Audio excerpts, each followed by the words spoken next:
Welcome to Tabula Rasa, bitches. Hello, hello. Hello. My name is Allie. What are your hormones? I don't have a good time with hormones. My pronouns are she, her. And I am Nick, and my pronouns are he, him. And welcome to Season 2, Episode 13 of Tabula Rasa, bitches. We are excited to be here, and you here too. I agree, absolutely. And everybody can hear my dogs sniffing around in the background because they just finished their dinner. In Tabula Rasa, bitches, your two co-hosts discuss and dissect Buffy the Vampire Slayer, a show that bonded them together so many years ago.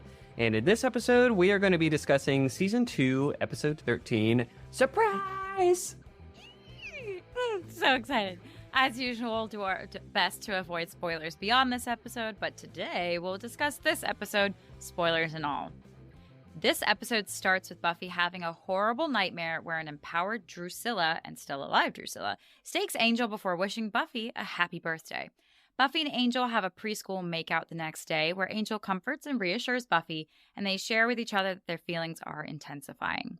At school, Willow asks Oz to go on a date with her to Buffy's surprise party at the Bronze the next night. Jenny is visited by her mysterious uncle, who warns Jenny to keep Buffy away from Angel. Dru and Spike are assembling an indestructible demon called the Judge, but Buffy manages to steal one of his arms, thus preventing his full assembly, and in the process, crashes her own party, quite literally. Jenny suggests that Angel take the arm to the other side of the world, but he and Buffy are ambushed by Spike's hench-vamps, and the Judge is reawakened. The Judge has the power to kill with a single touch and almost kills Buffy, but she and Angel make an escape. They emerge out of the sewer and into the rain, running to Angel's apartment for shelter. Buffy, changing into dry clothes, not so surprisingly, turns into professions of love and then the usual making out, falling on the bed out of screen, and one of them waking up after. They had sex, people. They did it! If you missed that, that's what happened. Angel awakens in distress and intense pain and runs from his bed into the street, leaving Buffy behind, still asleep in her afterglow. He runs... What I assume is the afterglow, honestly, but, you know, let's all be honest. She's feeling pretty good. She just had sex with David Boreanaz, of course. Right. She's having the best sleep she's had in ever, probably. So. And there's some fun clothing mechanics that happen with Angel that I'm excited to process through. I mean, the mechanics are pretty clear, but the fact that he took the time, I exactly know what you're talking about. So my first note is, oh my God, this is the episode for me. My Claudia obsession started here. This is like the episode. Yeah, I had forgotten about the Claudia for whatever reason, and then when that came out, I was like, it's here. It's here. We're gonna see that Claudia for so long. Allie, you have a Claudia. I had a Claudia when I was in high school. I remember that. Yeah. And, anyway. Yeah, this is such a good episode. I really love this one, and they finally have sex in it. Yes. So we open with Buffy is having what's clearly a nightmare. She walks out of her bedroom and into the Bronze. Definitely a dream. I love her satin PJs. Classic. Satin is also super in right now, probably because it was in the 90s, and the 90s are back, people. So yes, just love satin. I love how Willow is practicing French with a monkey. Yeah. I think that's really funny. And then dream stuff is so funny. Yeah, it is. That believable as far as dreams go. I could see myself practicing French with a monkey in some sort of dream. There's this really cryptic. Well, and that's a callback to her conversation with Oz after he gets shot. He's wearing pants or something, right? The monkey's wearing pants. He's eating animal crackers, and he says the monkey, because all monkeys are French, because he starts giving it a voice and stuff. I mock you with my monkey pants. Because all monkeys are French. We know this, so that's so cute. Yeah, and then Buffy, she's looking around, and then we see her turn around, and you can tell by this smile that grows on her face that it's Angel that she sees. And I just love that. You can see just people's unconscious reactions to the person that they love. And sweet. speaking of satin silk kind of things, it looks like he's wearing some sort of silky satin red shirt, and he's looking nice in that shirt. Good. He is what dreams are made of. He is what dreams are made of. Thank you. And then Drusilla interrupts and gives the worst birthday present ever.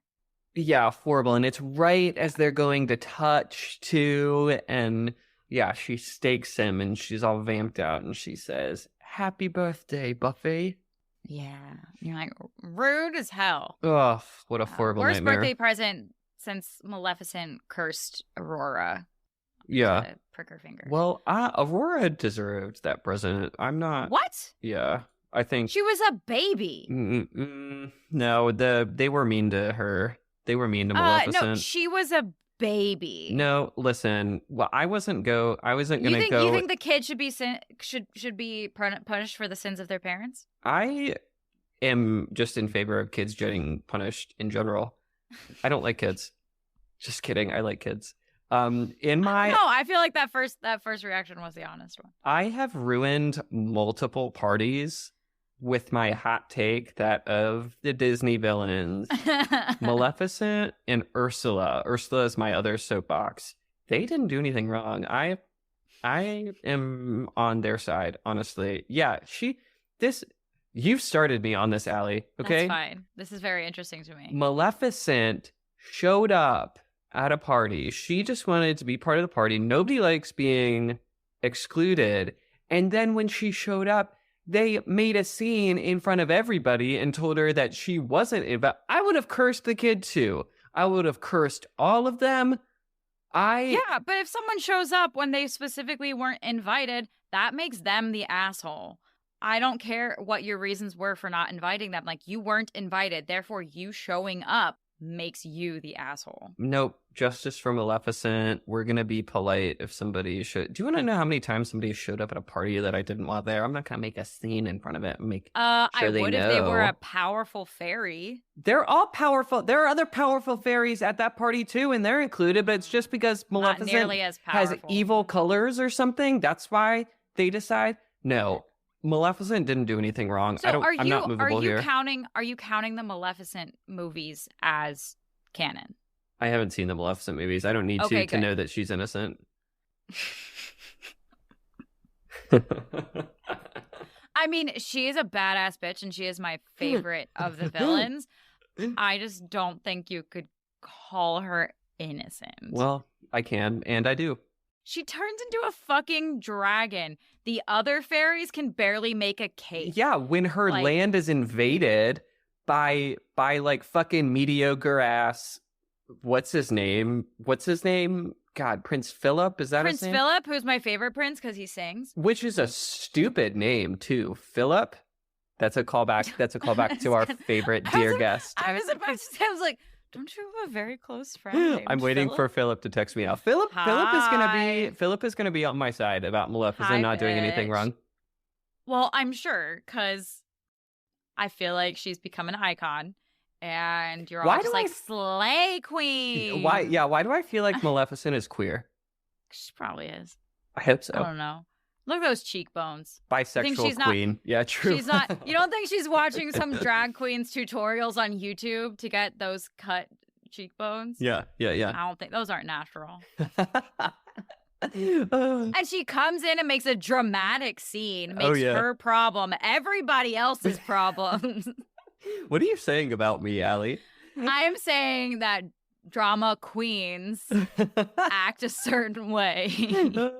Whatever, Maleficent, I'm here for you. I celebrate you. Anyway, oh man, I don't know how we ended up there.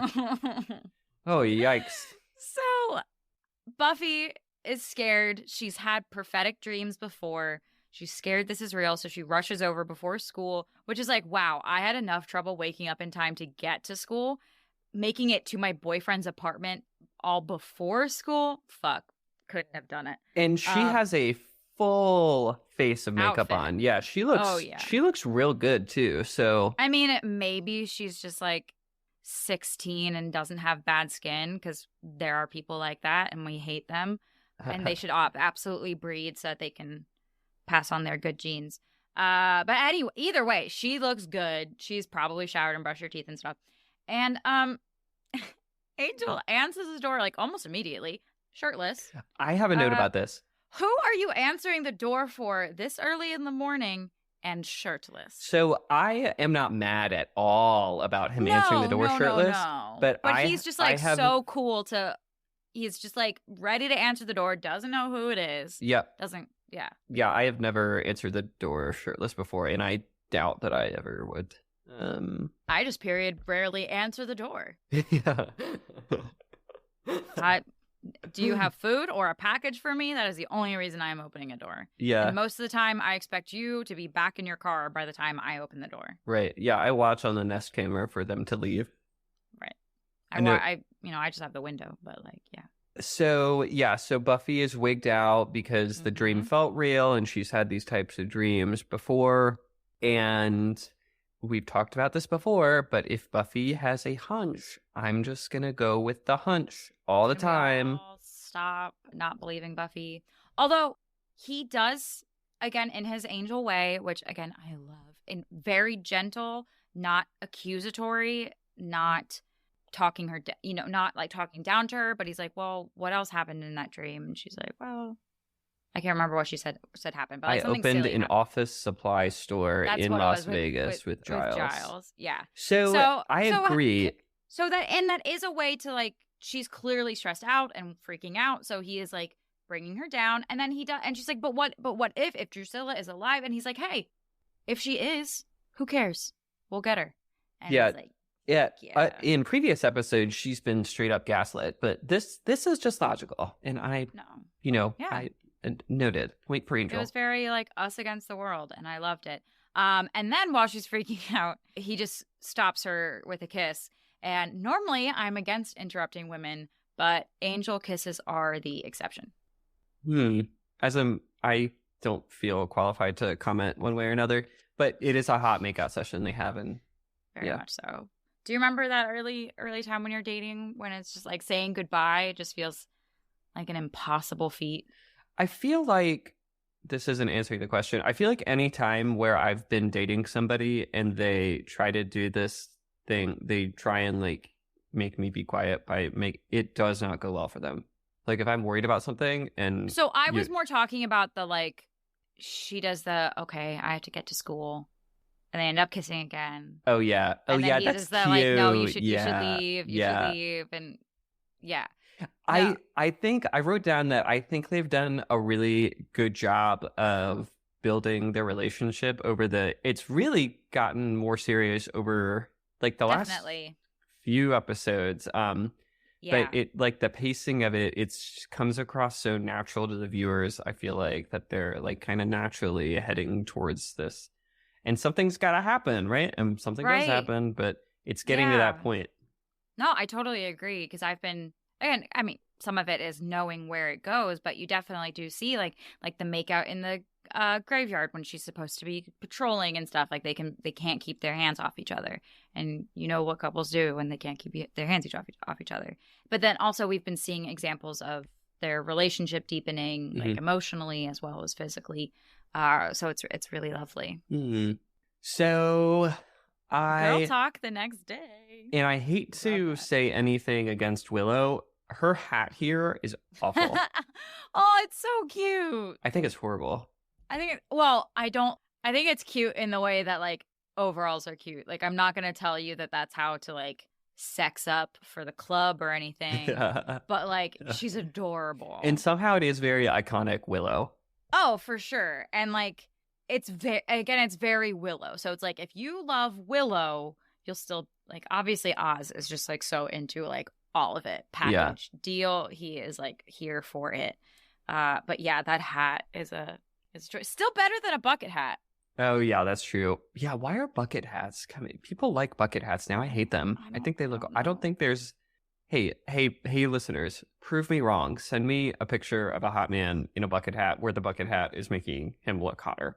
Right, exactly. That is a really good distinction because someone can be hot despite unattractive clothing. Yes. But yeah, exactly. Send me an example of where it enhances their look. So this girl talk, I like how they are. Jordan texted me when she watched this episode, and she made a good point that I agree with. They're having this conversation about sex and about sexual debuts, and it's kind of like a veiled conversation, but really progressive for a show of this time. It's not like Buffy's like, yeah, I think we're going to do it. And Willow's like, wow. And it's, it's like they're recognizing the step for the relationship, and they're like having it in a way that, I don't know. I felt like it was. It is it is an unexpectedly mature conversation about sex for their age, for sure. Because it is definitely about, like, I think that's where we're headed to. And Willow kind of, not in a judgy way, but just kind of asks, like, is that what you want? Like, is that what you're ready for? And Buffy's very thoughtful about it. And like, yeah, I think I am. And like you said, Willow is really, really supportive of it. Yeah, it is. It's a really lovely conversation. And then, of course, I just have a dick joke of Willow is like, Carpe diem, seize the day. I'm like, lol, Buffy wants to seize it. She wants to seize the dick. She wants the dick. Yeah, she wants that dirty vamp D. Ew. He can't soak up vitamin D, but he can give it to her. Oh my god. So a quote I have from Willow. Or no. So Buffy turns things to ask about Oz. And I think you're about to say the same quote that I have written down. Probably, because it's adorable. So cute. And it's so true. Actually, you may have. Do you have Willow's quote or Buffy's quote? Buffy's quote. Okay, yeah. The fixation on insignificant detail is a definite crush sign. That is so true. It is. It's 100% true. There's just like weird things that you notice that, like, I don't know what it is, but I like it. And I remember some of the things that I was fixated on when I really liked somebody, and now I look back and I was like, what? Always been big into hair. You liked his belt? What? Interesting. What? Yeah. That's really funny. It's just funny. Yeah, insignificant details, definite crush sign. Oh, for sure. Because you start noticing every little thing about them. Yeah. So you're just like, so Buffy's like, go talk to him. You can't keep waiting for Xander. Like, go talk to him, whatever. And Willow does. Yay. Successful friend advice. So adorable. This whole conversation is just adorable. And Oz, I really like his like faint little mustache.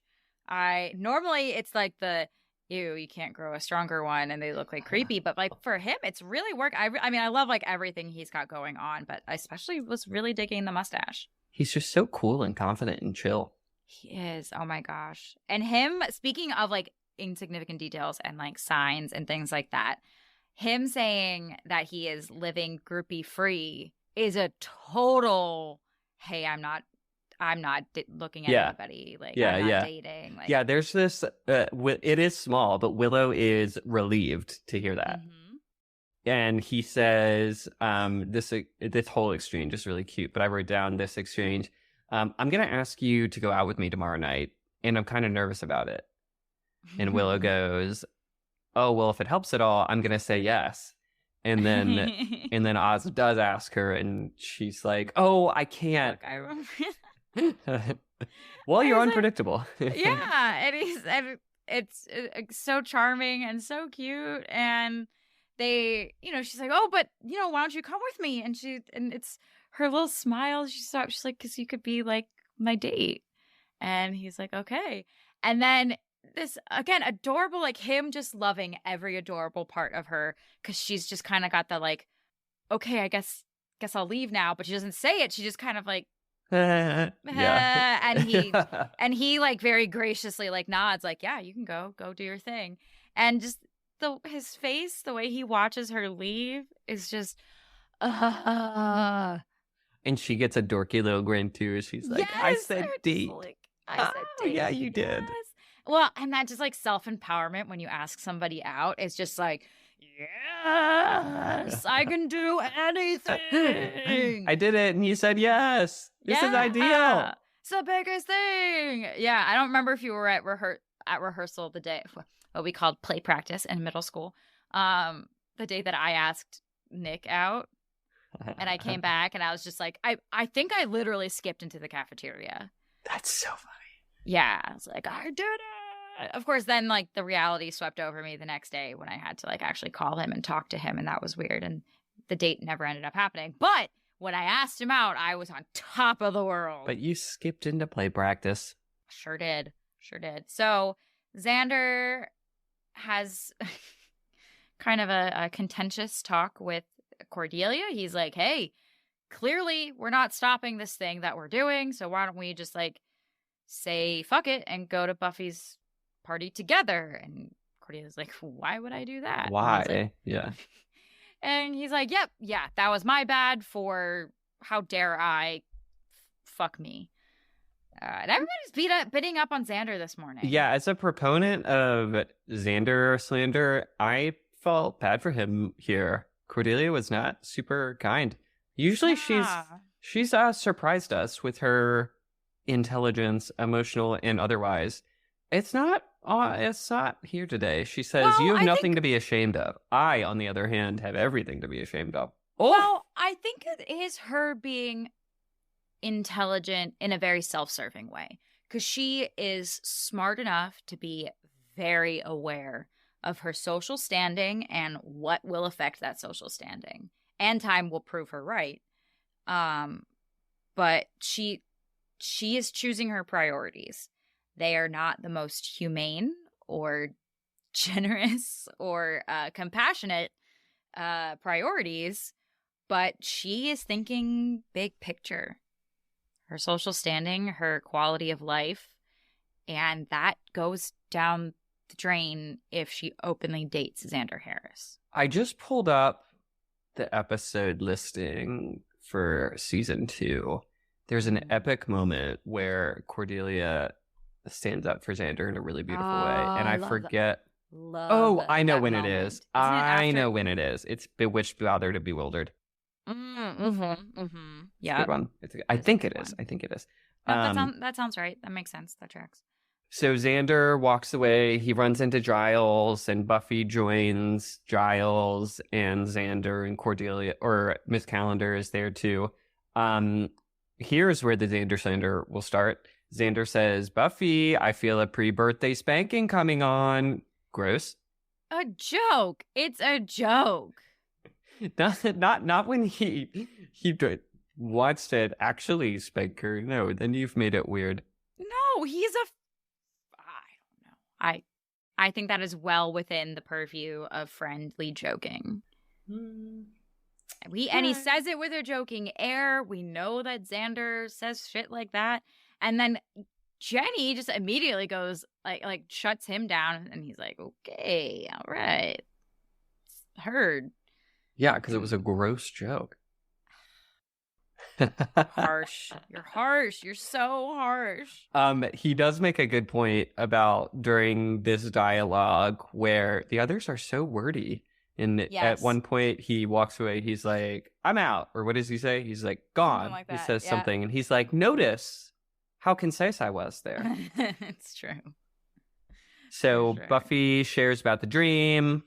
Yeah, and in the next scene, we finally see Spike. Oh my god, they're alive! They're alive. Twist of the year. We couldn't have seen that was coming. Super surprised. So Spike has been injured. He's using a wheelchair. Part of his face is burned. But Drusilla is excited because she's going to have a party, and the place is all decorated, and Spike is kind of over Sunnydale. He wants to leave, but Drusilla's excited. I wrote down one of his quotes. I've had it with this place. Nothing ever comes off like it's supposed to.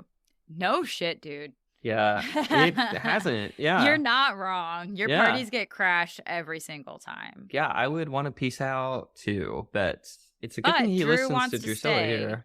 And I understand why he listens to her, because she looks amazing. Oh, Again, all that red velvet, and like the top is velvet, but I think the skirt is satin, or she wears some satin later. Oh my god, she looks... And her hair is all like curly and voluminous, and she's just like glowing now that she like has her strength back, and she's making like jokes and stuff. It's just like, oh, I love this scene. And I love it. Starts with this. Have we? I don't know if we've seen her back in Power. I don't think we have. We saw her carry him out. Yeah, but we haven't we haven't had like a full on scene. But it's at this point where her character has a pretty big change, where you just get to see Juliet Landau, is that how you pronounce her last name? Mm-hmm, I think so. Just crush it. Like yes.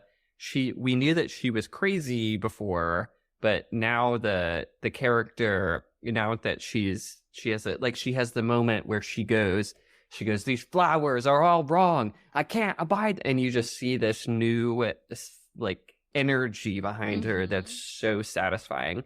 Yeah, she's had, like you said, more energy, still crazy, and still having these like really quick flips of emotions, you know, turning on a dime, which is the fun of watching a character like her. And it's also, I imagine, the fun of playing her. Just a great scene. And I did also love that moment after she has to freak out about the flowers, and Spike very calmly, always taking care of his woman. You know, maybe we want to try something different with the flowers. Yeah. And you're like, yep. He's always on top of it. Always doesn't question what is wrong. He just knows that they're wrong. And he's like, all right, then I expect you all to fix it. Love it. Man, healthy relationship between two villains. Murderous vampires. Yeah, good stuff. Yeah. Yeah. Listeners, if you are people who stan Harley and Joker in 2022, please shift your focus to Spike and Drusilla. That is unhealthy. If you want to stand somebody or some couple, it should be Harley and Ivy. Enough said. Good stuff. Yep. If you're not watching the Harley Quinn cartoon, what are you doing? Ouch. Okay, I know what I'm gonna do tonight. It's fun. It's fun, and it's super queer, and it's hysterical. Oh, okay. Yeah.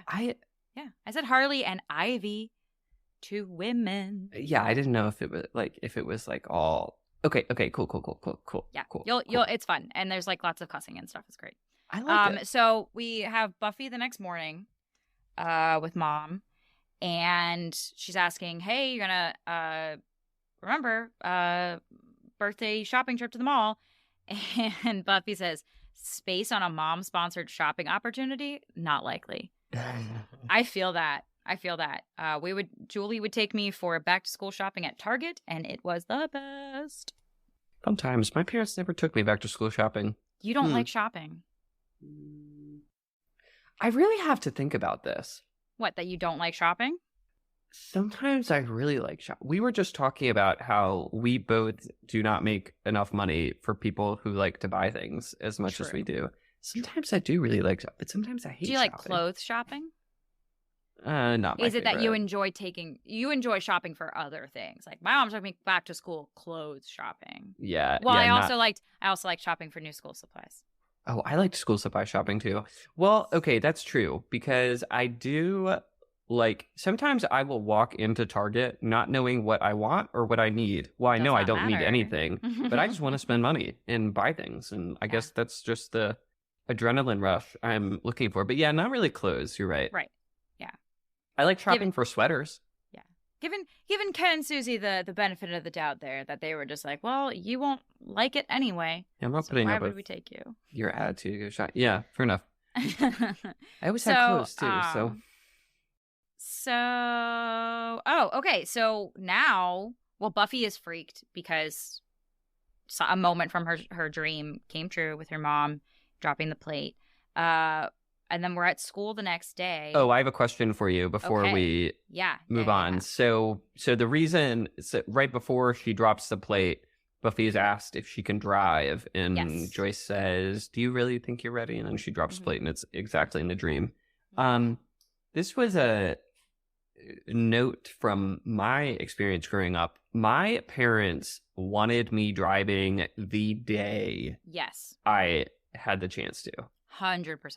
They were thrilled to not have to drive me to rehearsal anymore. Yeah, I was always surprised with friends of ours who they themselves and their parents also were in no rush to get their license. And maybe it's because you and I were just like, we always had things to get to. But I also had friends who also had shit to do. And just, it was not top of the priority. And I was like, I could not wait to get my license. My parents couldn't wait for me to get my license because, yeah, we were busy. We were always going to rehearsal, or it was Girl Scouts, or it was a concert, or it was school. Like, it was just like so much easier once I did not have to rely on them. Oh, yeah. I think I got my license the day I was legally eligible to do so. I pretty much tested as soon as, and like literally the day I got my license, I drove to rehearsal. Yeah. Like, I think we drove back to the house because, you know, you can drive yourself to your test. But like, yeah, I dropped my dad back at the house and then I drove to rehearsal. Wild. Yeah. Well, no, so I definitely get her. But also, like, I guess small town and Buffy doesn't have extracurriculars. That's true. And Buffy wants to drive. It's her mom that doesn't want. Right. Yeah. But I can see where Joyce is like, you have not been the most responsible in the past. And yeah, that's true. Wherever you need to go, you can usually get a ride. Not that Xander or Willow drive currently, but there's Cordelia. So back at school, we are in Jenny Calendar's classroom. There's a cryptic man in the back of the classroom. He uses a word to describe himself and Jenny and their people that we are not going to use because it's a slur and a very dirty word. Yep. We will instead refer to this group of people as Romani people, or Jenny's people, Jenny's heritage, Jenny's lineage, in deference to those people. So he's like, they're having a really cryptic kind of conversation, but it's clear that Jenny has let this guy down. Yeah. And she's assuring him, and she says, Angel still suffers. Yes. So he brings up that he brings up that like the wise man or the elder woman says that he isn't suffering as much. He's not in pain as he used to be. And she's like, well, if there is a girl. And he's like, what? How could you let this happen? And I don't know. I'm just kind of like, dude, that was so long ago. And Can we like all just get over it? Yeah, and we find out more. And I think the plot line kind of gets some holes in it too that we can talk about when we get there. Like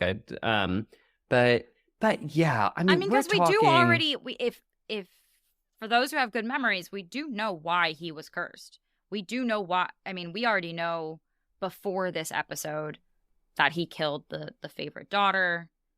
Mm-hmm. I think this is the first we're hearing that he also killed a whole shit ton of people surrounding her. But we knew that he killed a Romani princess, and that is why he was cursed. And we don't know the particulars of his curse. And it was hundreds of years ago. Right, but also definitely hundreds of years ago. So, like, neither this uncle nor Jenny were around. They did not know this princess. Like, come on, people. Yeah. This character is a villain in a lot of ways to me. I think so. Yeah.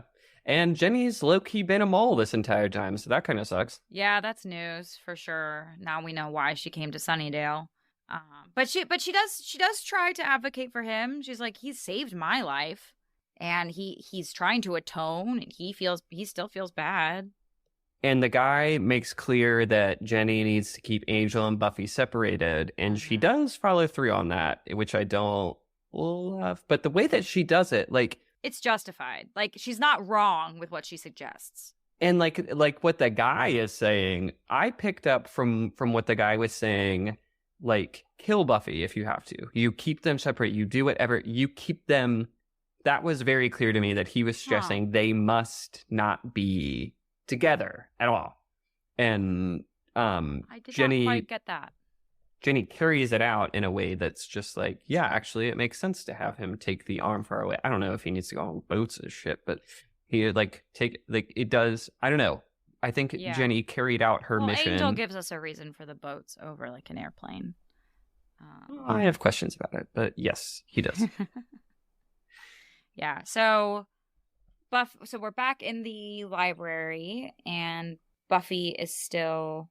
She's worried about the dream because something happened, and because of what happened with her mom in the morning. Giles is like, "Well, we will continue to look into things. We will keep on guard, but still, like, don't freak too much because we'll figure it out. We'll keep an eye."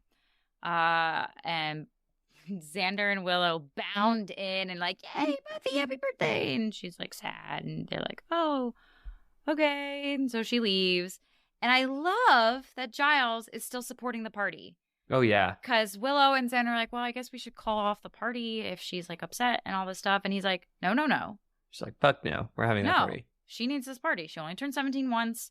And, we can keep an eye on everything and celebrate her, which is totally true. It's not like she's going to be in more or less danger because the 5 of them are having a party. Like, it was really interesting to me that Giles and Drusilla were both very set on having a party.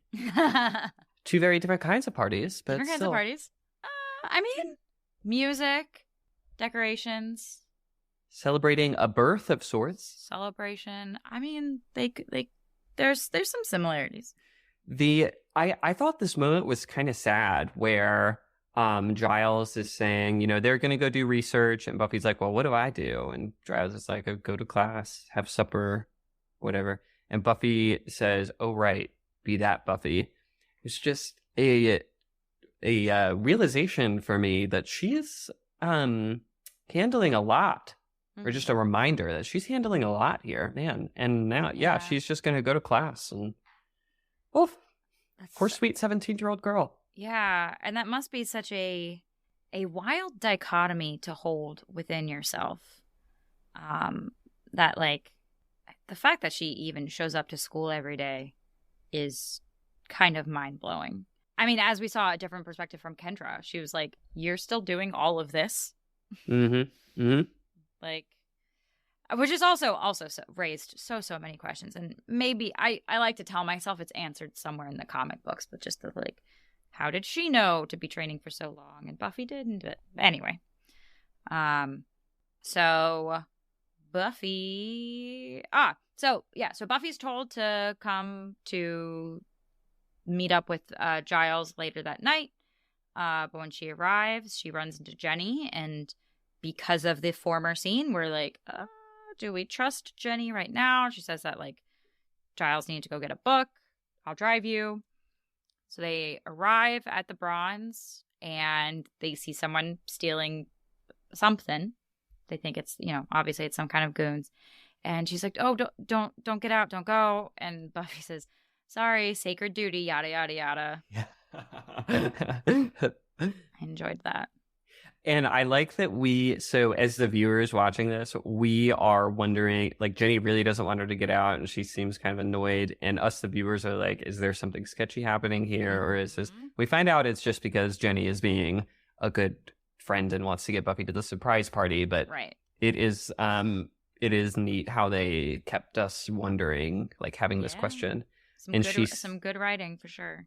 So Buffy sees them stealing the arm. A box, Odd coincidence to me that it's at the Bronze. It just happens to be right at the same spot where her party is, but that's fine. She has this funny moment with this guy. I thought his name was Lucius. Yes. But the internet says his name is Dalton. Why did Lucius sound right to both of us? Because Spike talks to him by name. I thought he said Lucius before, right? He's been part of their crew because he's the, like, smart one. Yeah, he's the, like, nerdy one who did the translation. Okay, so we are confident that we are right and the internet is wrong. I am confident that there is someone in Spike's gang named Lucius. Yes, I agree with you. The fact that the internet has brought up a different name for this guy that is also super nerdy, I'm thinking maybe I assumed he was referring to that vampire, but maybe he was referring to a different vampire. Interesting. Well, somebody correct us. If you had asked me what was that guy's name, I would have told you Lucius. Okay. All right. Same wavelength here, Allie. Good for us. We're watching the same show. She says to him, "Every time I see you, you're stealing something." I enjoyed that quip as well. She's so irritated. So I really like this fight scene that she has here. I think it's choreographed really well. Like, at one point there's this thing where she gets, like, picked up by her head into the truck van thing. And there's three of them, and there's, I don't know, she's kicking ass, she's getting her ass kicked a little bit, and then at one point we see inside the surprise party they're waiting for Buffy, and you can hear kind of the crashing happen out. And as she's fighting with them, she tumbles in through a window into the surprise party and then kills them. And then Cordelia says, intro theme alert. Surprise! Oh, yeah. Cordy's jump up surprise, and then the rest of the gang turning in incredulousness. Like, are you kidding, Cordy? I like really loved that. Oh, it's really good. I also really loved Oz being cool with like, oh my God, because Willow, understandably, is like, are you okay? He's like, actually, that makes a lot of sense. Right. And actually, him being cool about it with what comes up in a few episodes makes sense that he is ready to believe in monsters. Yeah. Yeah, it sure does. You're right. I'm excited for that episode. But this would have been such a cute party. Looks like Buffy was, speaking of people who like things, that gift pile table was loaded. Yeah, there were lots of gifts. The cake, too, that they had, that was a big-ass cake. It looked delicious. I had never really paid attention to it before, but I noted that. Probably a really nice, like, Giant or Safeway sheet cake. Oh, those sheet cakes are so good. Aren't they? Like, I know they're basic, and I know that they're just like grocery store cakes, but, like, they're good. They get the job done. I watched a TikTok recently. It was somebody, they were in the grocery store. They were like, hey, did you all know that you could just go to the store and buy a cake? Yeah. It doesn't have to be anybody's birthday. I've seen that too. And I've definitely had that moment several times because every so often new stuff shows up on GoPuff, which if you're not familiar with GoPuff, it's basically like delivery CVS. So it's like drugstore stuff at drugstore prices, unfortunately, because whatever. Anyway, but they have like frozen, they have like ice cream and stuff that you order. Like we order quite an amount of Ben and Jerry's. I'm very familiar. Oh, yeah. But they also had an Oreo ice cream cake. And I was just like, so you're telling me that as an adult with money of my own, I could just order an Oreo ice cream cake? There's something even more magic about that because you are sitting at home, you press a button on your phone, and then it arrives at your door. Yeah, and it is wild, the selection of things on GoPuff. Like, GoPuff has Plan B. Like, PSA. Love that. GoPuff has Plan B. You can now get it delivered to your door. So when you're hungover the next day and you realize you had some unprotected sex, you can just have it delivered to you. You don't have to get the stink eye from the clerk at your local drugstore. Like, it's a beautiful thing. But also, fuck that clerk that gives you stink eye. I mean, yes, fuck that clerk, but also, if you don't have to deal with that, that's lovely. Like, I would love to live in a world that, like, everybody's like, oh, yeah, good for you. Here's the Plan B. But, like, we don't, so. Here it is for free. Right, well. That's how it should be. Yeah, don't even get me started on pink tax. It sucks to be a woman or anyone with a uterus. Anyway, so they find the arm. Register to vote, friends. Yes. Vote out the politicians. So Buffy gets an unexpected birthday present. She opens the box, and there is an arm in it that immediately tries to choke her. Luckily, and again, unsurprisingly, it is not successful. The show does not end here. And it choked her to death. Everybody watched, and show's over. Good night, everybody. On her birthday, too. Yikes. On her birthday. But yes, I have a note about that. So they decide, they're like, clearly this needs to be dealt with. Jenny, understand it. Well, and it's really interesting to watch. Angel is shook. Yeah, he's spooked. Yeah, for sure. So we as the audience get to experience the gravity of this situation by how scared he is and how scared. I mean, Giles is understandably scared too, but we've seen him scared many times before. So eventually it comes up that like this needs to be dealt with as soon as possible. Angel's talking about like, yes, we need to get this somewhere. Jenny is like, Angel, you should take that away, go away. And Buffy has kind of, I guess I could have a similar reaction, but she says, but it's my birthday. And you're like, hun, the world. The judge could end. I found that really sad. And well, it was I found sad, that. but also disproportionate. I felt, I don't know. I guess it's one of those, like, we can hold more than one thought in our head. But yeah, maybe for one moment she thought she'd have a normal birthday. Yeah, I feel resentful too. Yeah. Yeah, that's so not fair. Yeah. And we just may have to agree to disagree here too, Allie. When Jenny's like, or when Buffy's like, oh, I could take it, it's fine. And Jenny says, yeah, are you just going to skip town for a couple months? And Buffy goes, months? I was similarly, I don't think that, I think that you can find a way to get it to the other side of the world. But I don't think without being exposed to the sun?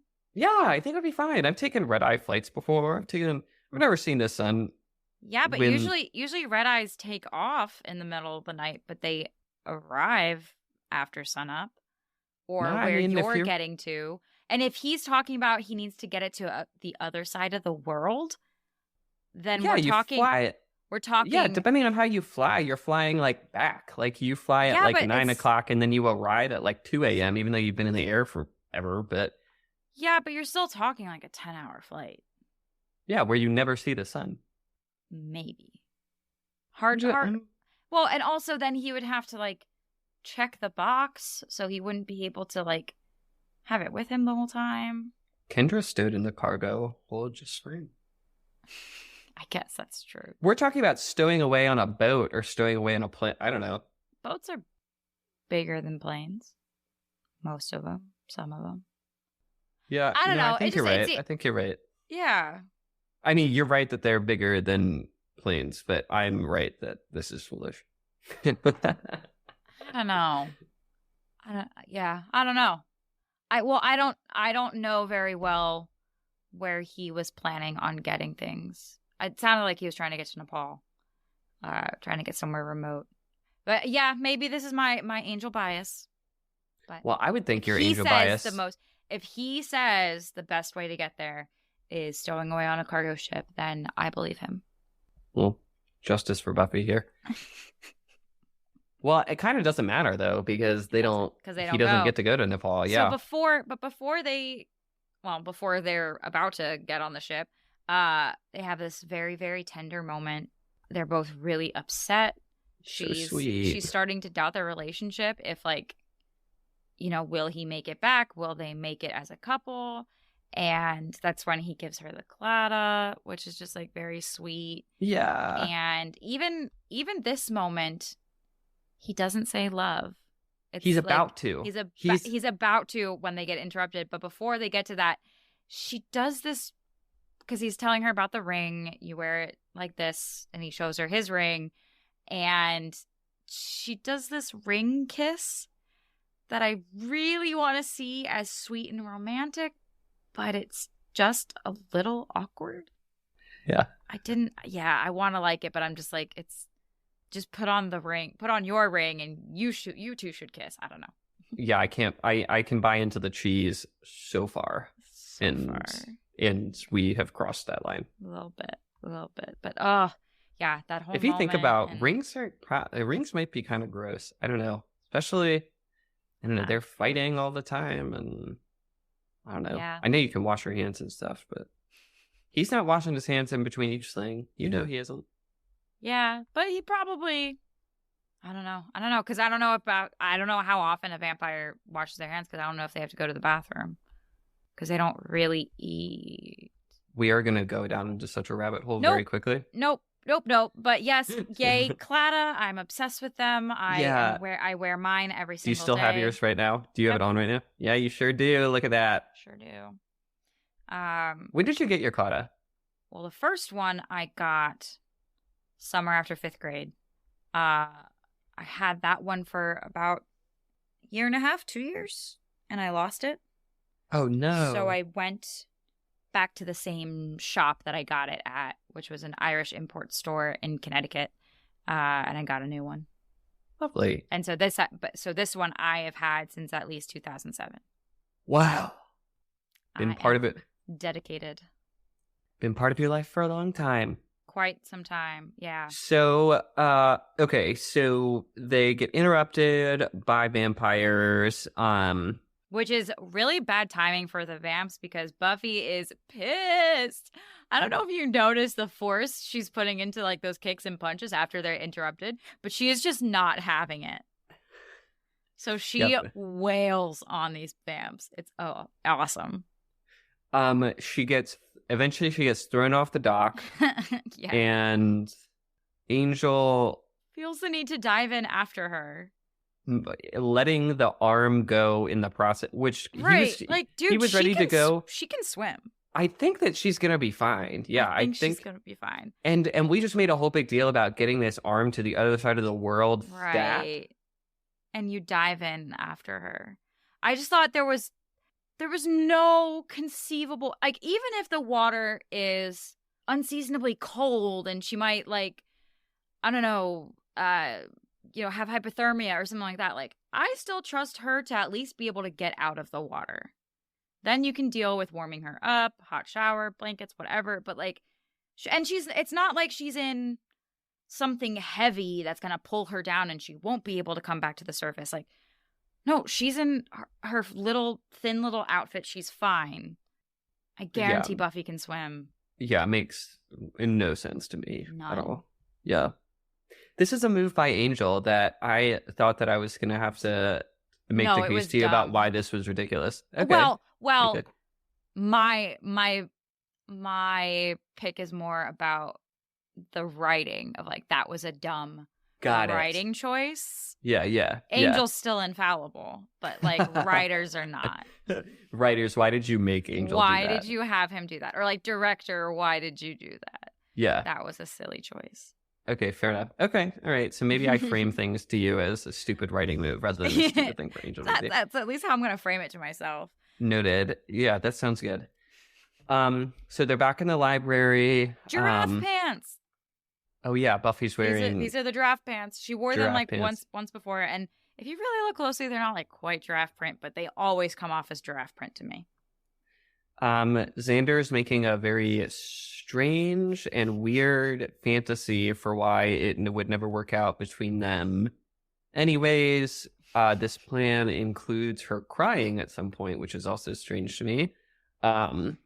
But Buffy comes back, giraffe pants and all, and just the more we hear about the judge from the research that Giles has done, he does not sound good. Nope. But Xander makes a funny point. Because he's saying that it drains the humanity out of people, therefore killing him because he wants to cleanse the world of humanity. And Xander says, "What's the problem? We'll send Cordy to fight this guy, and we go for pizza." Yeah, that was pretty good. I thought that was pretty good too. Especially, it's a pretty good jab considering how his morning was. So he's just like clearly in a bitter spot, and it's pretty great. Yeah, Cordy kind of deserved that one. Yeah. This is a sad note that I picked up on about Xander. So they're doing round robin to call everybody's parents to say, oh, like, I'm staying there, I'm staying there, I'm staying there. And this has been kind of a through line that Xander's parents, like, aren't great. So he calls his mom to say, to like do the round robin thing, and his mom doesn't realize it's him in the phone. He's like, "Hi, Mom." He says, "It's Xander," and I think I missed that part. Yeah. There's like he like smirks in a way that I took to mean that his parents don't think about him. Woof. Yeah, that definitely that checks out, and that is really sad. I think I was too busy enjoying the Willow moment where, because Giles is like, "What's a round robin?" They're like, "Oh yeah, you call around to everybody's parents and you say, I'm at so and so's house, that frees you up for for slayage." And Willow goes, "And all night keggers." What? Only Xander gets to make dumb jokes? True. He's made a lot of dumb jokes too.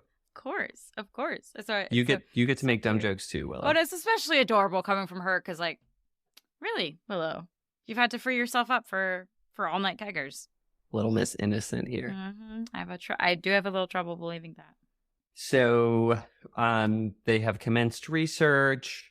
Buffy is has fallen asleep, and Angel says to everybody, yeah, she hasn't been sleeping well, tossing and turning, and everybody's like, excuse me? Yeah. Angel's like, because of the dream. She told told me. I wrote that down too.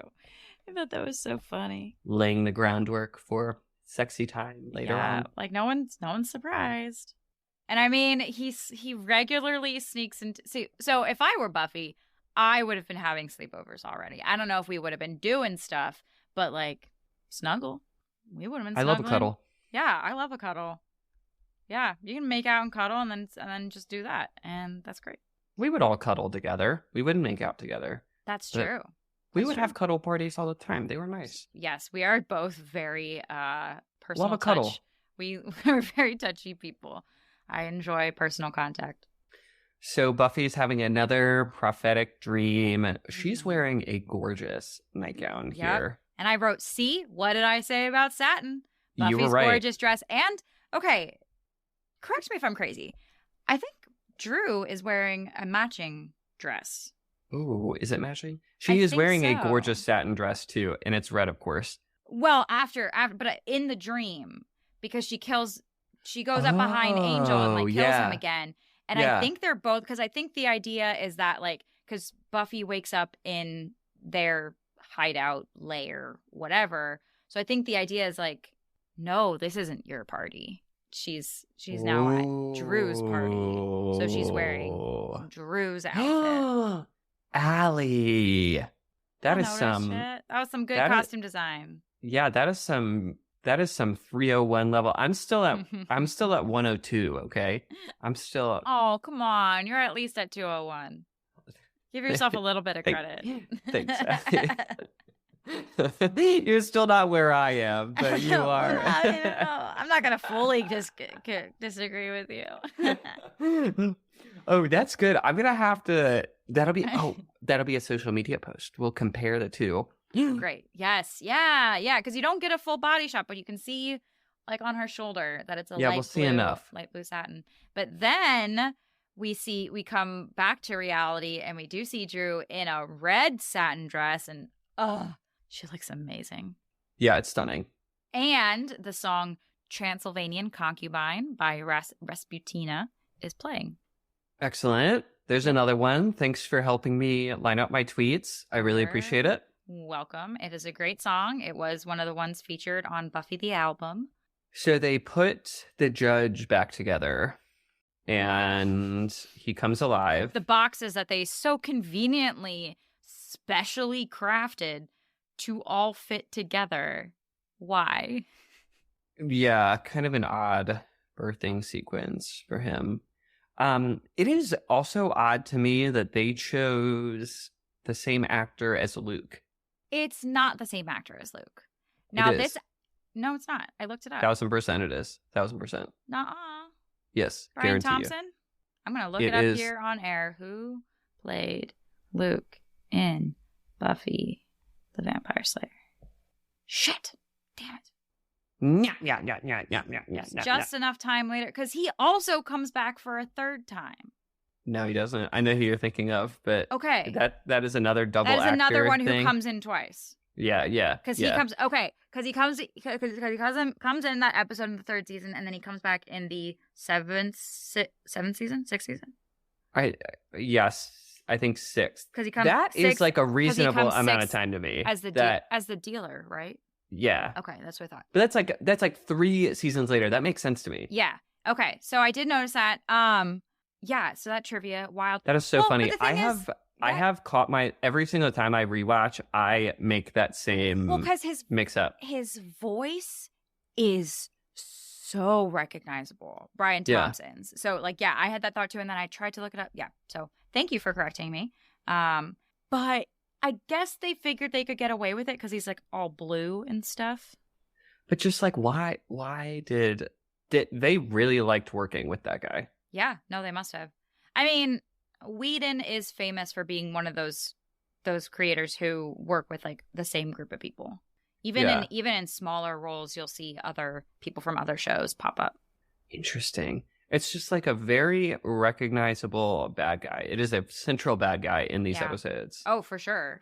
And Yeah, I guess they thought because he was blue. I don't know. But, he does a good job. Or maybe it was still small enough that, I don't know, maybe they thought that they still... Yeah, because by the time they're just recording, it hasn't really taken off yet. Maybe. I think I saw somewhere, I think Buffy Gaze may have mentioned this, that it took, like, the season took off in, like, either this episode or the next episode. That's, like, when it got really popular, too. So maybe it was, like, kind of small, and I could see that. Yeah. So I wrote down one of the judge's quotes. He looks at who we think is Lucius, but also maybe other nerdy name. He says, "This one is full of feeling. He reads." Like,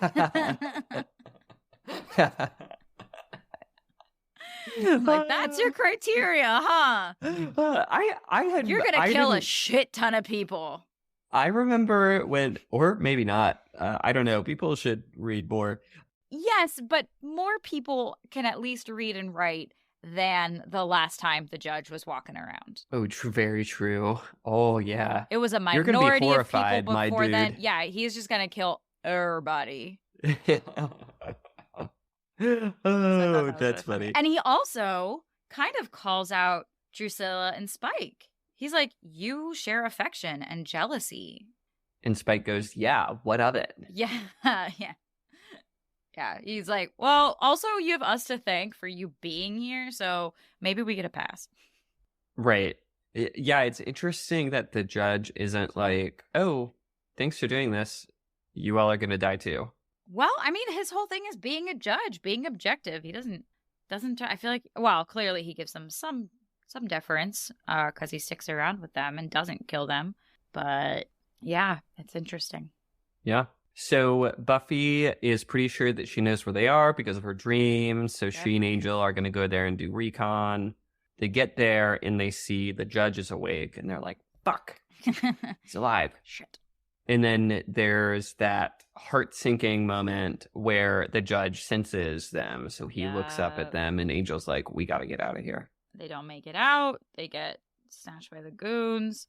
But Angel is able to free himself from the goons long enough to make the TVs crash, which I bet were really expensive at that time.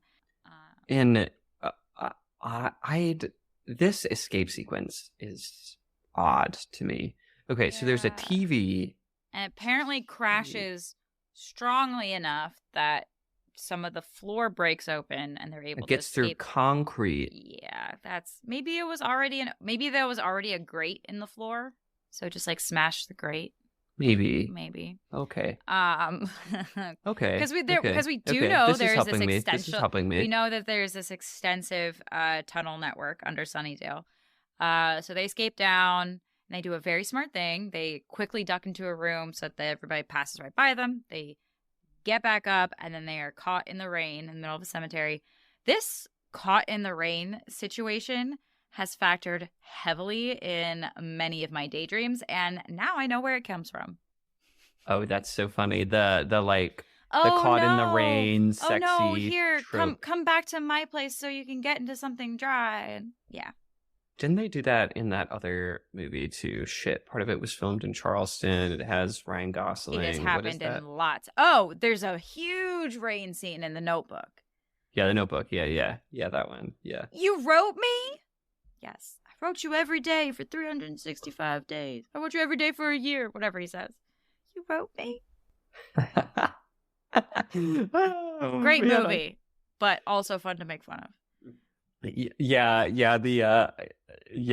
It's high drama. So if you are not in the mood for it, it all comes off very silly. But the like caught in the rain is romantic. I mean, Taylor Swift mentions kissing in the rain in 2 separate songs. Yeah, she gets it.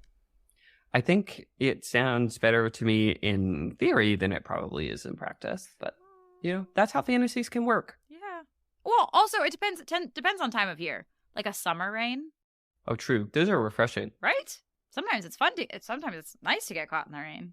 Yeah, you're right. I know. Okay. There's a few Stay things. sitting down. There's a few things that I'm very confident on. The fact that kissing in the rain is hella romantic and amazing is one of them. So they get back to Angel's place. He's like, "Oh, you're shivering. Like, get under the covers." And he says, "Just to warm up." Yeah. Mm-hmm. Just to warm up. Okay. Feels like that would have been in one of those pamphlets in high school that we used to make fun of, where it was like all the lines that they may try to trick you with. And it was like, we can take off our clothes and just lay next to each other. Yeah. It's like there was this pamphlet in the front office that Anna and I used to laugh over so much. Yeah, the like pro abstinence ones where it's like, so it's let's not have sex. Let's right, yeah, or like if you really loved me, you'd have sex with me. And it was just like all these like quote unquote lines that people will try to get you with. I was like, yeah, get under the covers just to warm up. Angel, we know what's on your mind. Come on. We all know where this is going. Also, then they sit on the bed and they're both getting the bed wet. Sorry. He has a made bed though, which is an attractive quality in a man. And those look like really luxurious sheets.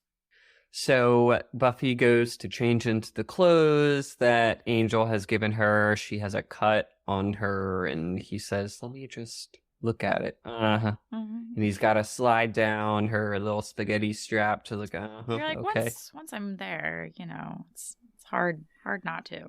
And then sexy. Well, also before that, it's again, as we were talking about the buildup of their relationship, it's really lovely. It sort of becomes apparent in this moment and the moment before he was supposed to get on the boat. This is his first time actually directly saying, "I love you."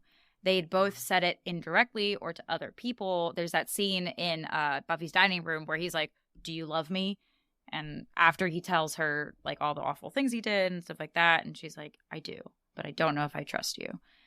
So like they've talked around it, but it's really wonderful seeing the way that he treats it. It's that it's really big. It's not a throwaway "I love you." It's like, I mean every syllable and every meaning of this sentence, and it's just really beautiful. Yeah. It is really beautiful. Beautiful moment. Beautiful moment. And then... Yeah. Well, viewers, it should be apparent that things don't go so great after this. But we won't spoil it for you. So the cheese out in the rain and the screaming in pain, and as the rain is falling down on him outside, like, okay, guys, we're leaning all the way into this moment here. I'm sorry. Have you ever had your soul stripped from your body? Do you know how it feels? Listen, Allie, I could tell you. I should have known. Yes. I hear the way you talk about people. Yes. My soul is far gone, Allie. Left the room many, many years ago, many moons ago. And it's not, and it wasn't a cry out to the universe painful experience. It was a very much drawn in on myself. Yep. So you're saying you handled it like a man? I guess, as opposed to I handled it like a man. I don't know what that means. I was meaning it jokingly, like, yeah, you took it like a man. I took it like a man. No, there was something more defeated about it, I think. So you took it like a little bitch, but quietly. Shut the fuck up. Quiet. You took it like a quiet little bitch. Just let it fester. Let it ooze into sarcasm. Wonderful. Into Thin Mint habit. That's what happens. Your soul left your body, and a Thin Mint habit came right in. It's just taken place by Thin Mint. I don't know. Thin Mints make me happy. So I can put away a sleeve of those quite quickly. Sleeve of those bad boys. I mean, you can't. I know the saying is for Pringles. You can't just have one, but Thin Mints, hard to just have one. We've devolved. What are your final thoughts on this great episode? It is great. It's epic. It's so filled with great fights, great outfits, great music, great lines. It's just maybe that is why this is where it picked up steam with the audience, because the show is hitting its stride. I mean, there wasn't I mean, other than Angel going into the water after Buffy, there is not a weak point in this episode. It's just, it's going from the start. And this is where, like, I think we're through a lot of the kind of one-off episodes in the season. Yeah. I think there might be, I don't know, there might be like one or two more, but even in this one or two, there's still the thread of this. Like, this is a turning point for this season. For sure. And yeah, this episode has like you said, it has the fights, it has the quips, it has the sexy moments. Well, and it's setting it's just up a winner. big stuff. So not only are you hit with big stuff in the episode, it's like, oh, don't, hold on to your knickers, folks, because more stuff is coming. So it only sets you up for more stuff that you're excited to see. And it's a jumping off point for the rest of the series in a lot of ways. Yeah. Yeah. And I mean, and it's the curse that is hanging over us. That's huge. For a long time. Yeah.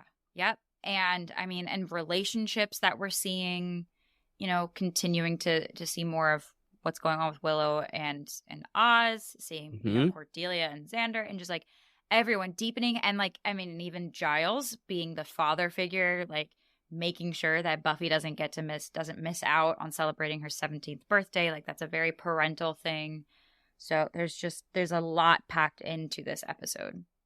The only other piece of trivia I have is related to that idea about Giles being the father figure. Apparently, there was a scene that was cut for time, but it's a dialogue between Giles and Jenny, where Jenny is like, okay, listen, things are clearly heating up between Buffy and Angel. They are. And Giles is like, no, they're friends. What do you mean? And Jenny's like, no, they're not. And Giles is like, yeah, but I don't want to overstep. I'm not her dad. And Jenny's like, you are a role model and you need to talk about it. And we know that Jenny's doing it to keep them separated. Yeah. But it is a totally valid point. And then I forget what Giles says, but it is interesting, those themes about him playing this kind of big, their relationship is more than Slayer Watcher. Yeah. Like, he is a total, I don't know, he cares about her. I do agree with the cutting of that scene, though, because there's been a lot of, we've talked about it since episode 1, a lot of show don't tell. So a lot of how Buffy feels towards Giles, the parental love that Giles has for Buffy, it's a lot of seeing it develop. And a lot of small ways and ways that people react to different information and stuff. So for a scene that explicit of like Jenny to come out and be like, look, you're a role model, you should talk to her about that, is, I think they were right to cut. I think that would have been out of a little jarring. Yeah, it would have been jarring for the kind of information release that this show has gotten. Yeah. Well, good call, folks. Good call. I mean, they do say the movies are made in the editing room.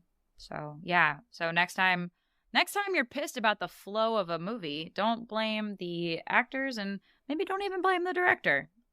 Go find the name of the editor and threaten him on Twitter. Oh, okay. I'll encourage our followers to do that.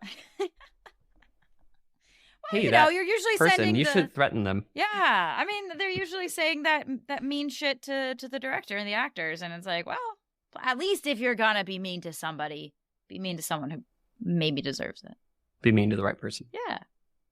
Fair enough. Again, we're devolving. I'm not advocating for being mean to people. It just sounds like it, because that's what I said. No, be mean to people on the internet. Very mean. Or just be, you know what? Don't be mean to people on the internet. If you're going to be mean to somebody, have the gall to do it in person. Say it to their face. If I say anything else, it could get us banned or something, so I'm not going to. I'm just going to let you wrap us up. And we don't even have the explanation of we've recorded 2 episodes. This is just us on a Monday night. We talked some business before. It's been a wild weekend. So hi. Yeah. Oh God. Anyway, I think that about does it for this episode. I think it does. Thank you so much for joining us for this wild ride on today's episode. And we hope you'll join us next time. You better, because it's going to be another great one. We'll discuss season 2, episode 14, Innocence. And if you're just too excited, or horrified that we said to be mean to people on the internet, to wait until the next episode to chat, send us an email at tabularasabpod@gmail.com. That is tabularasabpod@gmail.com. You can also say hello to us on Twitter, Instagram, Facebook, or TikTok at tabularasabpod. And please consider leaving us a rating and a review wherever you listen to your podcast. It'd be very helpful. I just think it's a little poor timing with our own comments. Actually, telling people to be mean to people on the internet. Here's our internet information. Be mean to anybody but us. If they deserve it. Yeah. If we need to be dragged, then go ahead and drag us. I don't think we've said anything. Yeah. I think most of our stuff is fair. I think we are 100% blame free and no one should ever have anything against us. I think, I agree. I think we're pretty perfect. If somebody did want to be mean to you on the internet, Allie, where would they find you? I am at Jeff Bezos on Facebook and Twitter. Fuck that dude, man. But if you want to be nice, y'all can bully him on the internet, and you can quote me on that too. Yeah. Elon Musk too. Fuck that dude. Keep going. So go be mean to them. But if you'd like to be nice and shower somebody with love and affection, you can find me at DaughterPick, DaughterPick on Instagram and Twitter, and you can find me on TikTok at FutureBlackCat, spelled like it sounds. And if you want to send me money, because life is expensive when you're not a famous actress yet. So you can go to buymeacoffee.com/AlliePress, AlliePress, or you can just go straight to Venmo, Allie-Press. Not famous yet is the operative word there. Correct. I can't wait for it. All of those social media handles are going to be in the description. Allie, this has been a delight. As always. I enjoy being weird with you. Back at you. I love you, and I love everyone out there listening. Make proud choices. See you next time. Make proud choices. Bye. Bye. Tabula Rasa Bitches is hosted by Allie Press and Nick Mercer, with music by Inflaton Cult, artwork by Charlotte Fleming Design, and consultation by Evo Terra.